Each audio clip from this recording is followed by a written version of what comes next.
The Chesapeake Bay is the country's largest estuary. It is also an economic powerhouse, producing more than $33 billion in seafood, shipping, and tourism each year.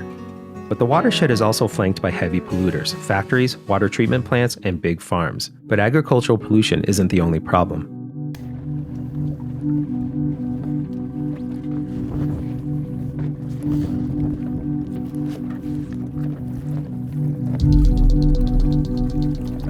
I started catching blue catfish 7-8 years ago.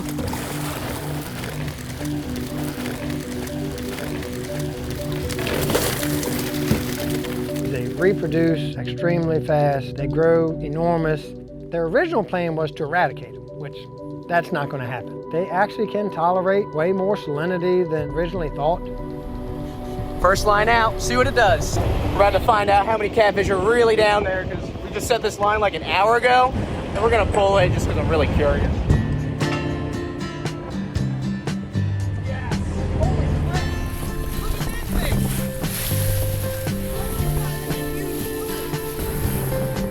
Oh, look at him! Look at that!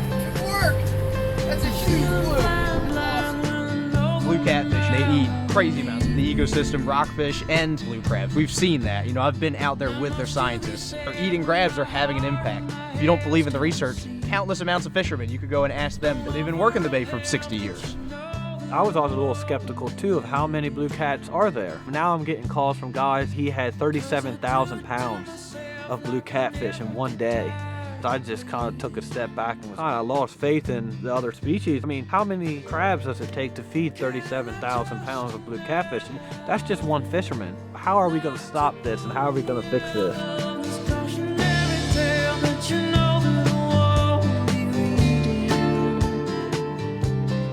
J.J. McDonald started a program about 10 years for invasive species. We process and pick up thousands of pounds of blue catfish each year. We created a market for this species. They feed on our native striped bass, oysters, and crab populations. So it's a really great thing that we're able to put them on the menus and take them out of the bay.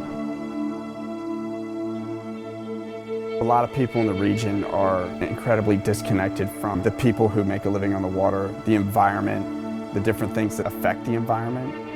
These blue catfish have become more and more prevalent. The longer that we wait to find some sort of suppression program for these blue catfish, the impact is going to be longer lasting on the ecology of the bay. And so what we want for our future, what our next generations want for these resources, it's going to be up to all of us to figure it out. That's a big part of conservation. It's give and take. These are public resources. They belong to all of us. Management requires data, requires our interactions with these fish in the water to better understand what to do. It used to be everybody knew everybody that made the food because that was just the way it is. But now we live in a different world. We live in a different age now. You have to have modern adaptations for 100-year-old industries. The problem historically with industries like that is that they're occupied by people that are still kind of living in the past, you know, but I see it as like a new exciting opportunity to be able to use all these great advantages of social media and community online where people spend most of their time to bring them out of that and get them involved in something like this, you know. I mean, that's cool.